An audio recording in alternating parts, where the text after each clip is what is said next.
না।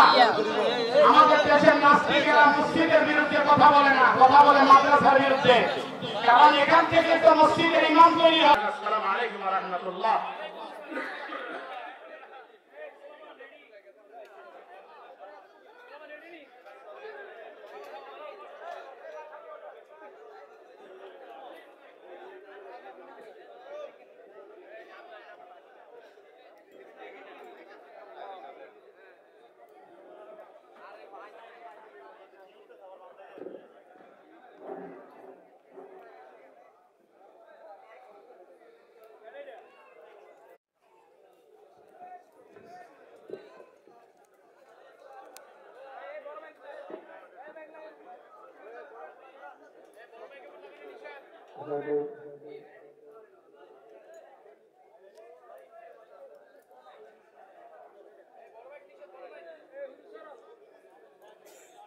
আলহামদুলিল্লাহ, মাজার পূজারী হয়ে গেছে, মুশরিক হয়ে গেছে, ভালো আলেম না থাকার কারণে।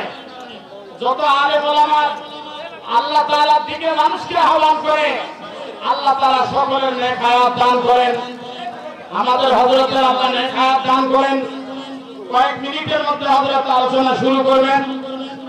আমরা যারা এখানে উপস্থিত হয়েছি সকলে, এই যে মাদ্রাসাটা আপনারা দেখতেছেন, নতুন মাদ্রাসা, আপনারা মেহেরবানি করে শুধু আল্লাহর রাস্তে মাদ্রাসায় বিভিন্ন প্রোগ্রামের জন্য, মাদ্রাসায় বিভিন্ন স্টুডেন্টরা আছে, ছাত্ররা আছে, তালেবে ইলমরা আছে, তাদের খরচের জন্য, মাদ্রাসার উন্নতির জন্য পকেটে হাত দেন।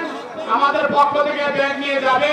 আপনি সাধ্য মতো আপনি যা পারেন কিছু টাকা শরীক হন।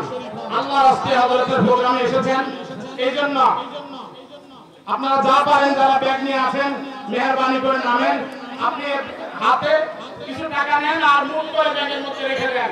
কে দেখবেন? আল্লাহ দেখবেন। আল্লাহ দেখবেন, অন্ধকারে ব্যাগে রেখে দেন।